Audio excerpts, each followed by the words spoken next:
welcome to Israel. And wait, let me do this. So we have it. Okay. And welcome to our caregiving community. I think it's very honorable and brave of you to come all across the ocean to care for strangers in a strange country, leaving your home, your family, everything that's familiar to you, and coming to a strange country to care for elderly and disabled people. And that's very commendable. And good, all power to you, we say. So in Ivrit, we say, Bruchim habaim, which means welcome. So we have prepared for you an orientation program that some of it you've already been introduced to by Anat and perhaps other people. My name is Sarah Chernichovsky. I'm part of the CME team here that's going to present the orientation program for you. And today, the subject that I want to present is culture and values in the relationship with the elderly patient. And this is an interactive kind of a presentation. I have a screen presentation prepared that I would like to go over with you and ask you questions and allow you to participate, and I hope you will. Our purpose here is to care for the caregivers. We're here for you. And one of our purposes and main aims is for you to be introduced to each other and be able to make friends with each other.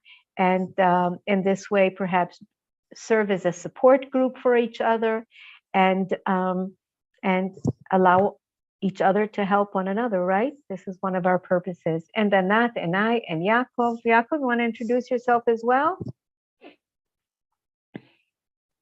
Can't hear you. Your mic isn't on. Hi everyone, my name is Yaakov Kabilo. I'm a volunteer with in CME and working with Sarah and Anat. I'm very happy to see all of you. And as Sarah mentioned, it's great to see you here, coming and working with us in Israel for the elderly. It's really a privilege for us to greet you and to welcome you, and we hope we can give you anything to make you comfortable in Israel, as well as caregiving with the families you will be in within the few days. Thank you very much, and enjoy your stay here as much as possible. Thank you, Yaakov. So, as you may have noticed, I refer to Yaakov and he refers to me by our first name. So if we're talking about culture and values, firstly, I'd like to tell you that we're generally not formal here in Israel, and we refer to colleagues at work and and even people that may be of higher rank than us in different positions by the first name. Children call their teachers and principal in the school even by the first name. So for you, everyone, I'm Sarah. And as Yaakov introduced himself, he's Yaakov, and Anat is Anat, and Nat, ma'am. So let's talk about basic values in the caregiving work. So what are the basic values in the caregiving work? Human dignity, autonomy, tolerance, empathy, compassion, and care. Let's see what each one of those important subjects may entail. What do these values mean in the caregiving work? Well, human dignity. What is that about? Values that refers to a person's unique trait as a person. Dignity is the right of a person to be valued and respected for their own sake, to be treated ethically. Respect your patient's humanity, privacy, thoughts, feelings, opinions, beliefs, and his body. Maintain your patient's privacy and dignity. Well, let me talk a little bit about what's going to happen. You're entering a person's home, right? Your employer has invited you to come and work for him. And you must understand that this is a crisis situation for him. For you as well, because you're new in a new place and you don't know what and when and how and why. But for him, this is a crisis for a person to come to the decision that he is bringing a caregiver into his home to assist him in his daily living activities is a very, very critical point in a person's life. That means he has come to the realization that he can no longer care for himself. And this is a very debilitating situation for a person emotionally and psychologically. Okay, so you must be first minded that your employer is in a crisis, perhaps even if he's had other, caregivers in the past, someone who came in to do a few hours of cleaning, cooking, bathing, whatever. But when you invite someone to be a live-in caregiver, this is like a different step, another step in a person's inabilities, right? And you must be minded of how that affects him. So firstly, very important to understand that a person feels very much demoralized in this kind of a situation, and also a lack of self-respect, and perhaps also inability to maintain a person's dignity. So a person is actually giving up, and very important to respect your employer's privacy. You must ask him everything, okay? Hopefully, there won't be a language barrier, but even so, if there is a language barrier, and most likely there is, English is not your first language, and English most likely is not his first language. So you must understand that you must ask about everything. What would he like to eat? What did he like to do? Where he wants to go? What he wants to wear? Even if he doesn't answer, you must present him with the question. And you must also ask him about things that he would like and dislike, because I'm assuming that in a short period of time, his situation, his well-being may deteriorate. And then after that, after a while, you won't be able to know what are all of those important parts of his life, right? His past, what was important to him, who are the important people in his life, what were his achievements, right? So it's very important that you get to know your employer and his family as soon as possible. And this is one of the main ways to respect and honor a person's dignity, by knowing as much about him as possible and trying to make him as comfortable and as relaxed as possible in his own home.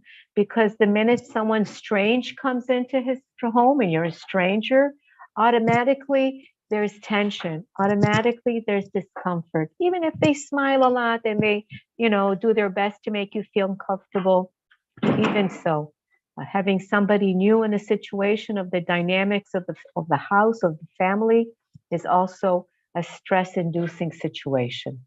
So maintain your patient's privacy and dignity, very important.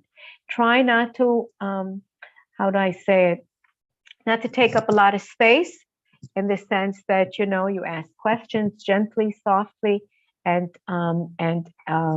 write things down so that you'll remember, right? And you kind of want to ease into their pace of life, into their rhythm of life, even though it may seem for you not so efficient the way they do things, or not so comfortable for you the way that they, do their day-to-day routine. But even so, in the beginning, try to pace yourself into their rhythm of life. Autonomy. Autonomy is the capacity to make an informed, uncoerced decision, self-directing freedom, and especially moral independence. Give your patient the right to choose what he prefers to do, where he wants to go, and allow him to make his own decisions. Of course, this is very important, right? Because even if you ask your employer or your patient every day, what would he like for breakfast? What would he like for lunch? If he does answer, if he doesn't answer, just being posed with the question is already allowing him the self-dignity of choosing, right? And even the smallest choices allow us to maintain some sort of self-dignity.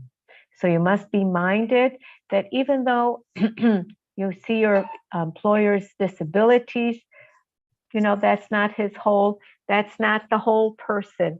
There's so much more inside of his past, right? That you want to slowly get to know.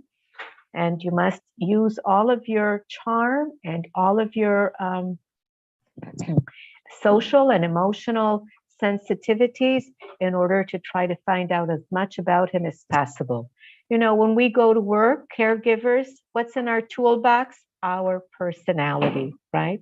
The better people we are, the more sensitive we are to the people around us, to ourselves, to our own needs and emotions, the better we have skills and are better equipped with our tools in order to do our care work better. Key word is tolerance. Toleration is allowing and permitting the acceptance of an action, idea, object, or a person who one can sometimes dislike or disagree with. Be tolerant of your patient and give yourself time to get to know each other, even if you don't agree with him, and sometimes, but always respect him. So, you know, a clash of cultures is something that's difficult to predict, and sometimes it causes misunderstandings with the best intentions of everyone around. Okay, so we must be very tolerant, okay, and not to make assumptions that, you know, things that we may have mistake in perception about reading a situation or understanding, you know, the messages that people are trying to project to us because of language and culture barriers. So you must be very tolerant. I want to say that Israelis, like Filipinos, we're very family oriented. And usually it's a teamwork to care for an elder person or a disabled person. You're going to be joining a team. And you must be minded that find out who those people in the family are, who's involved, right? The caregiving. Sometimes families divide responsibilities. One person may be in charge of finances, another person may be in charge of, you know, maybe medical issues, because it's a big job, okay? And not everyone can do it, you know that. You already have the ability to care. Otherwise, you wouldn't have chosen this kind of a profession, right? And this is a very big commitment that you're making. And so tolerance is very important. I also want to say that we all have preconceived notions. You know, we have ideas about young people, old people, Jewish people, Christian people, foreign workers. You know, we come with a set of kind of ideas of what we've heard and what we may not have heard. But it really takes time, okay? You must be tolerant of yourself and tolerant of the people around you to get to know you. Okay, to get to know how lovely you are, how hardworking you are, what a good person you are, okay, and that you come with the best intentions to do a good job. Empathy. Empathy is the capacity to understand or feel what another person is experiencing from within his frame of reference. That is the capacity to place oneself in another's position. Definition of empathy encompasses a broad range of emotional states. Try to empathize with your patient's physical and emotional condition. Well, in order to empathize with someone, then you must know a little bit about him. Otherwise, how can you know what's in his heart, what's in his mind?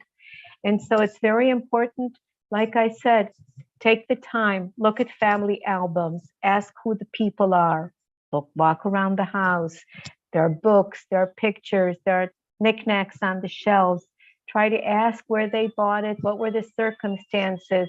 Find as much about, you know, about your employer's life, what were his achievements, right?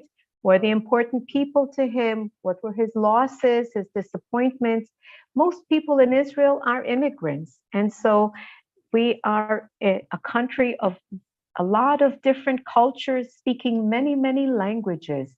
And so you may find yourself in a home where people are speaking perhaps Arabic or Russian or Ethiopian, Spanish, French, all the different languages, you know, are you will find in Israeli homes.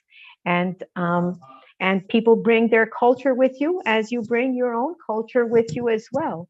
So you must be tolerant and empathetic. I think you already have that ability, but you must know as much about your employer as possible in order to understand his psychological and emotional as well as his physical state, right? If he's in pain, if he's in discomfort, if he's happy or unhappy. And of course, compassion, sympathetic pity and concern for the suffering or misfortune of others. Compassion motivates people to go out of their way to help physical, mental, and emotional pains of another and themselves. Well, I'm assuming you all have a certain amount of compassion in you, otherwise you would have not chosen this line of work. And be proud of that. Not everyone can do this kind of work. And if you have that in you, well, this will be a wonderful opportunity to grow also and to become, better professional caregiver. All of that is part of care, the provision of what is necessary for the health, welfare, and maintenance and protection of someone or something. And of course, that is a very big job, caring for a person, his home, his property, his body, his health, and everything that I've mentioned is, quite overwhelming, and it takes time, and you must give yourself time and be patient with yourself and with the process of getting to know everything around you. So, everyone, I invite you to open your mic and participate. And if you have questions or comments, what, in your opinion, is the most important value of caregiving work? What or are there any values you believe that are important to caregiving work? Please share or ask questions. This is your opportunity. Open your mic so we can kind of get to know each other.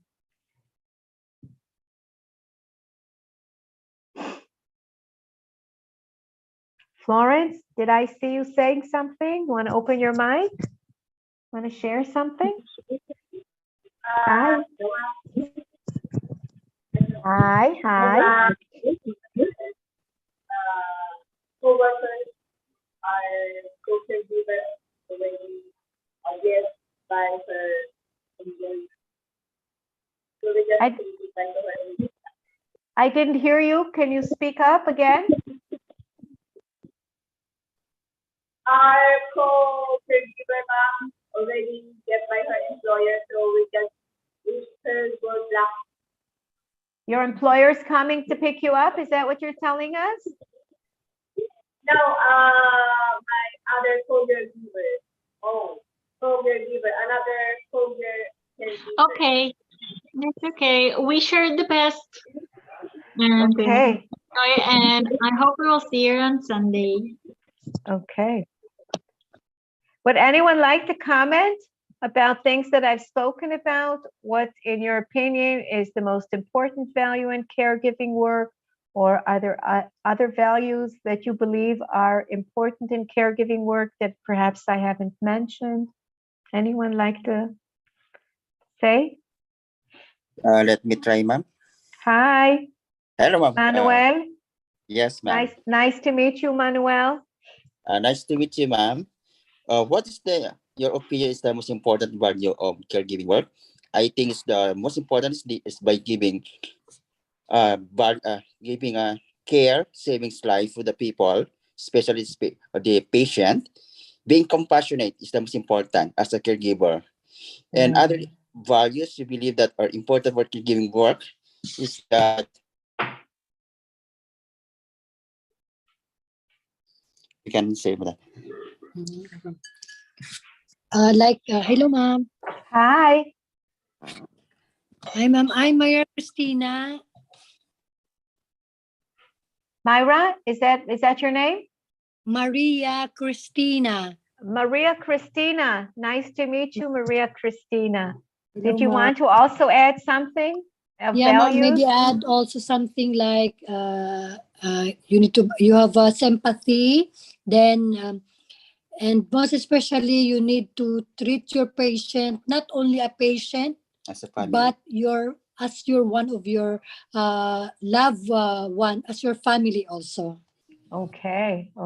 Very well, it's kind of hard for me to tell you to do that, but if you feel that this is something that allows you, then that's wonderful. I think that the family that you're going to be working for is going to be very lucky with your Yeah. approach in that way. Yes, ma'am. Okay, Maria Cristina, have you worked before in the caregiving field? Yes, ma'am. Where? In the Philippines. In the Philippines. Okay, okay, and And I also work in Saudi Arabia. I also help patient with a cancer because I'm working in the hospital. So I go with my boss. My We go with the in the different wards with the patient with cancer. That's why maybe this is my call to to take care of others person who needs us. okay, wow. So that's a wonderful way to deal with well, you know, you're very lucky if you feel this is your calling in life. I agree, this has always been my calling in life. Yes, But ma'am. once you know Yeah, ma'am. what It's you like know what that is, right. Go ahead. the money you can. It's like not for the money. Also, you cannot pay the money the fulfillment. That's right. Well, you know, that's the thing. I think the people that are the luckiest are the ones that can incorporate, get paid for doing what they love and what they Yes, feel is ma'am. the best for them. I Yes, think that ma'am. makes us feel very lucky. Thank you, ma'am. Thank Your you. employer is very fortunate to have you as his caregiver. Thank you, ma'am. Okay. Can I ask you a question? How do you know any Arabic? Arabic, little, just a little. I know Arabic. Uh-huh. So Keep Okay. maybe Halek. if you will be chosen to work with an Israeli family that speak Arabic, that will be a very good advantage for you. Yes, yes, sir. Yes, sir. Okay. Yes, I sir. hope Okay. But so. anyway, sir, in any as long I am willing, and I'm willing also to know about the Hebrew. So this is a new challenge for me. The thing Okay. is that there might be some families, they know Hebrew and Arabic, but not English. That it will be an advantage for you if you will be Yes, chosen sir. to be. It's true, sir. Yeah, it's true. Okay. Okay. Good Okay. luck. Thank Yeah, you. thank you, Thank you for sir. sharing Thank you that, very Christina. much. Maria Cristina, that's a nice name. Thank Okay, is you. there someone else that would like to also share with us something about values? Oh, yeah, go ahead. Evangelista, I see that you have a hand up. Go ahead, open your mic. Hello. My opinion for the most important values for caregiving work is become responsible, trustworthy, and sincere for the patient. Okay. Okay. I agree. Being responsible and trustworthy are very important qualities. You're absolutely right. Okay. So have you worked abroad before also? Is this an experience that you've had in the past? Yes, ma'am. Because before I work in United Kingdom in London, so I work in a care home before, and then I do a private caring as a part time, and then when I came back to the Philippines, I also do a caregiving job. Okay. Okay. So you're well prepared with a lot of experience. I'm sure your employer is going to benefit from all of their experience. Okay. Wonderful. Anyone else like to share or ask something? Thank you, ma'am. I think there's one thing that, Anat, is that you? Okay, I was going to say that I think that there's one thing that I didn't mention in the screen presentation, and that's perseverance. You know, perseverance is being able to, to take on difficult situations, not to give up quickly, to be, to stand your ground and try to figure out how to change a situation or how to change yourself in order to be able to to adjust to a difficult situation or to learn something new in dealing with difficult situations. I think perseverance is a very important trait also when we are caregivers, because we're going to be, all of you are going to be put in difficult situations, if not, in the beginning, perhaps down the line as time goes by. And finding solutions and not giving up is very important, to be, to have that self stamina in order to withstand. It doesn't mean you have to suffer. It doesn't mean you have to be taken advantage of. It doesn't mean that someone has to, treat you badly. But I'm just saying that in our work, we do have to find inner strength, right, to withstand difficult situations, because it is a difficult job at times. Okay. And it requires a lot of, a strong self. Okay. Is there anyone else that'd like to add something? If not, I will continue. Okay, the next subject I want to talk about is gender aspect in caregiving work. Okay, this is an important subject that I want to speak about. Most of us, all of us, are either men or women, and today it's common to think of gender in terms of a spectrum, right? Some people are way on the right, some people are way on the left, some people are in the middle. And in general, I just want to say that in Israel, we are a very open-minded society. I'm assuming that perhaps your employers might be more conservative in their thinking about gender issues. But you'll find that Israel is very modern in general, okay? And all gender issues are dealt with respectfully in most of our communities.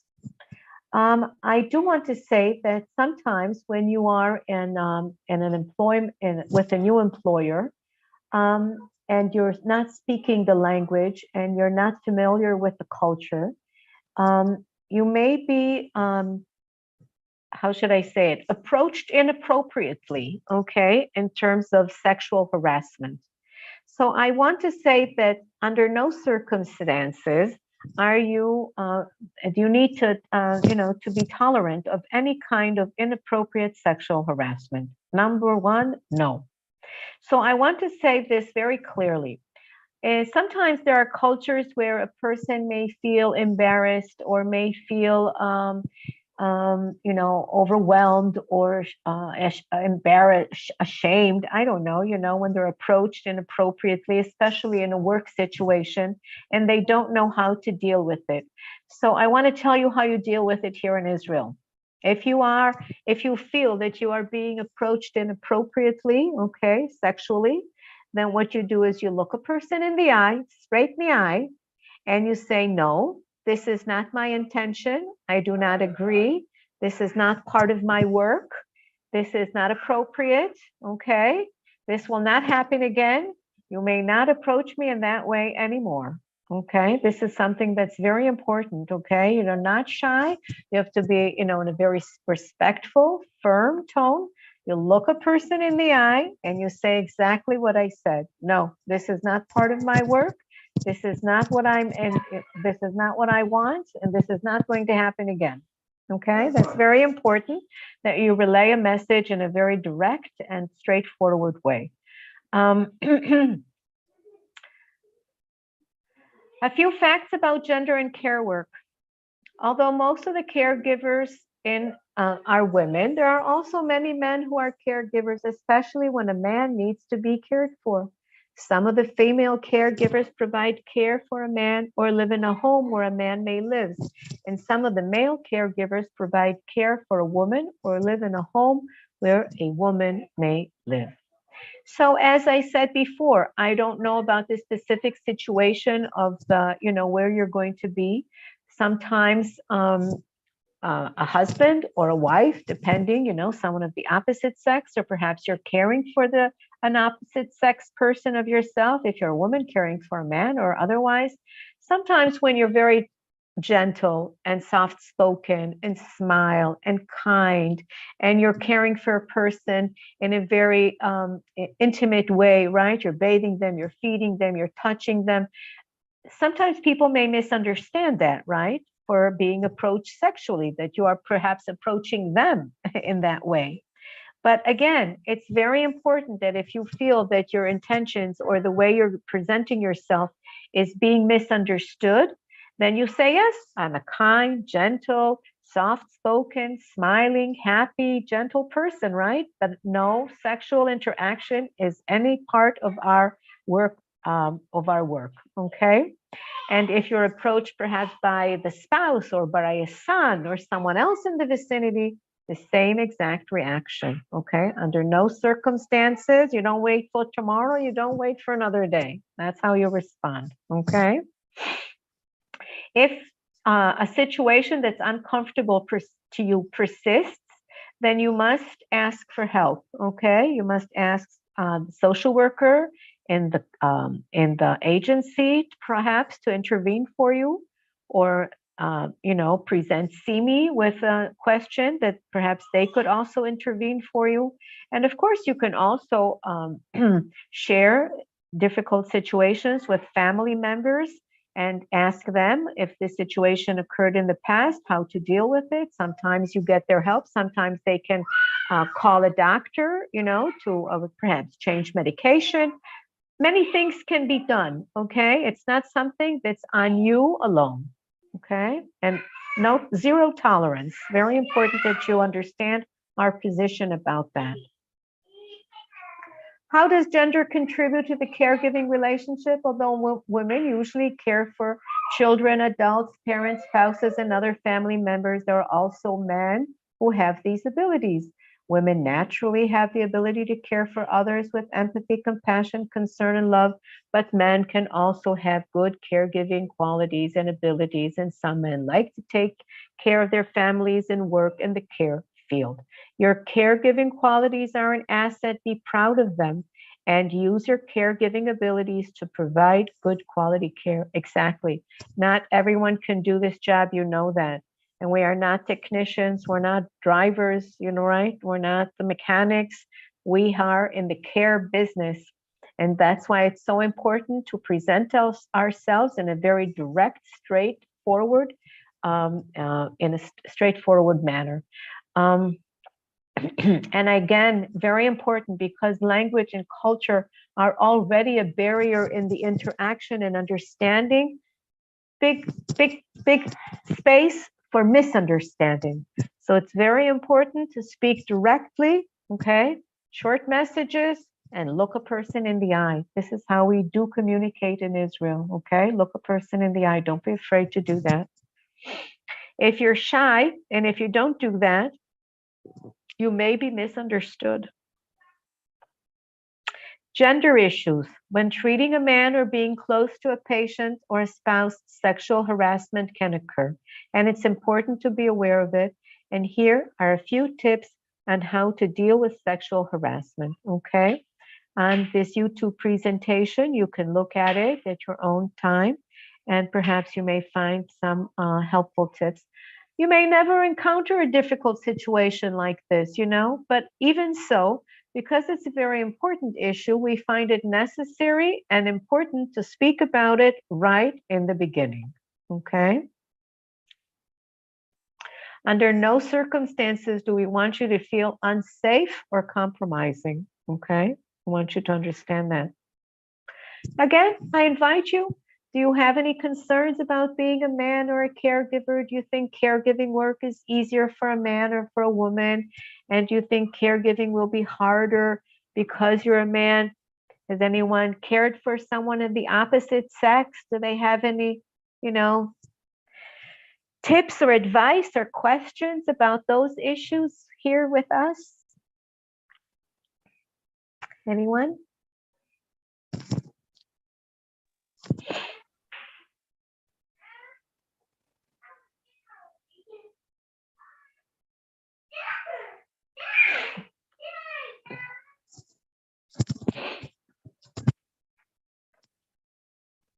No one?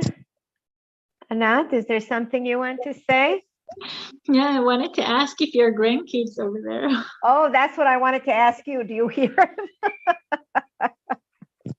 Yes, Yaakov already told you that, right? It's 3 days of almost no school Oh or no, we can hear them. Yaakov didn't mention it, not to me. Okay.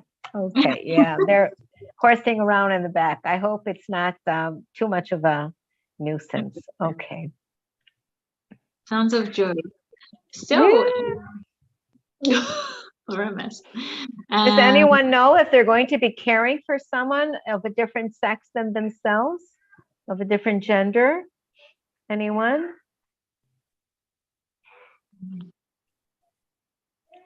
Most families will invite men to care for men or women to care for women. This is, usually how people prefer, but not always. Sometimes a family will ask a woman to come and to care for a man, an elder man.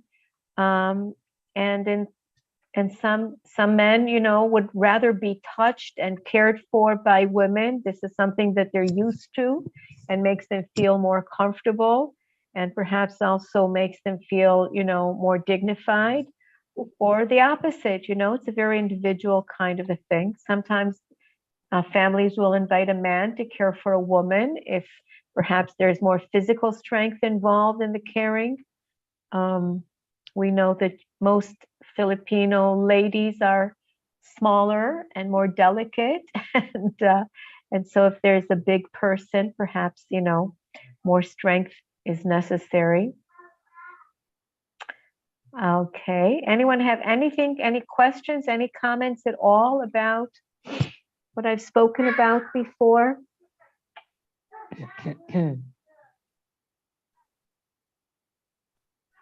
Okay, so I will continue. An intercultural encounter. Intercultural differences are differences in traditions, food, norms, beliefs, values, which vary between nations, people, ethnic group, and speakers of different languages.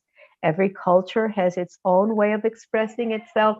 Every culture has its own way of defining conflict, passing messages, resolving conflict, and talking about it.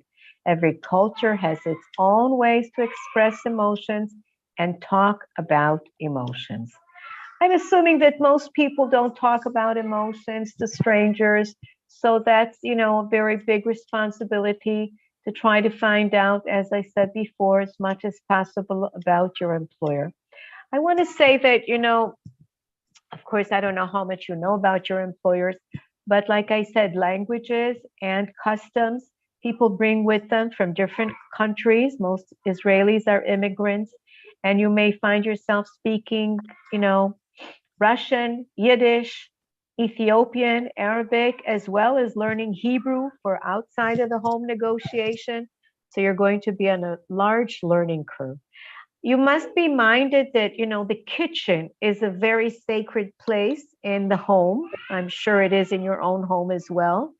And there's usually the right way and the wrong way, not a different way. So you must be very minded on how they do things in their own kitchen, especially if they're more traditional Jewish family, which has dietary laws. You've already learned about that. When they eat and what they eat, and not to mix milk and meat and other things, and separate dishes and separate time schedules for different things. So don't be insulted, and don't be discouraged if they ask you not to go into their kitchen, perhaps to keep your food separate in the beginning until they know you, till they trust you to do things exactly the way they want you to do things, right? People are very particular about their kitchens all over the world, more so in Israel and religious families and in religious kitchens, okay? I also wanted to say something about, living with an elder family, with an elder couple is an experience that, if you haven't had that before, might be trying at the beginning.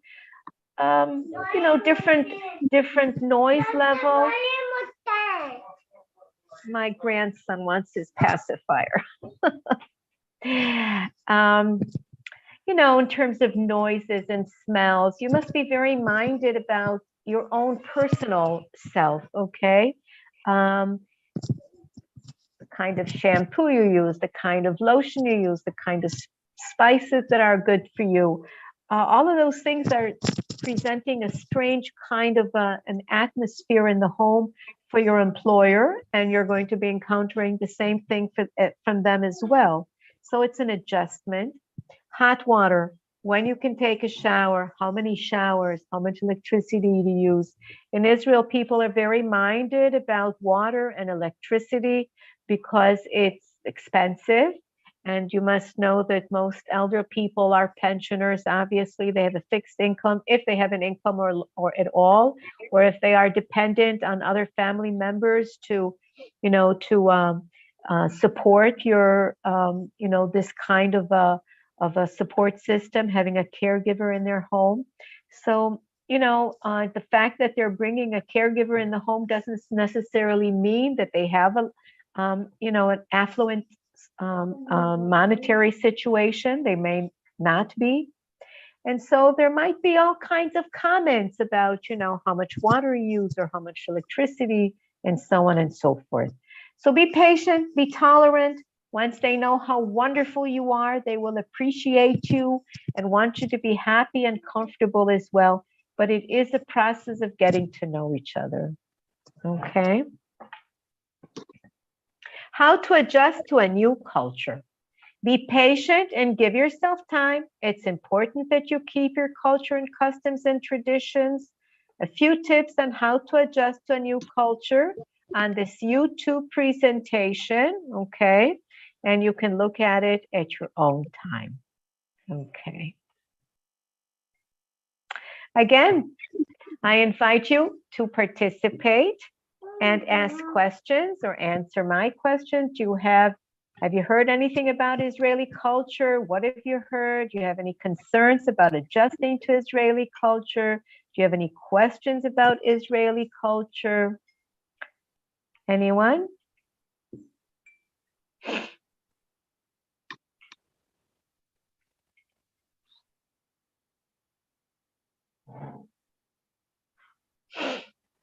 Okay, about food, about holidays, about Shabbat. Anyone at all?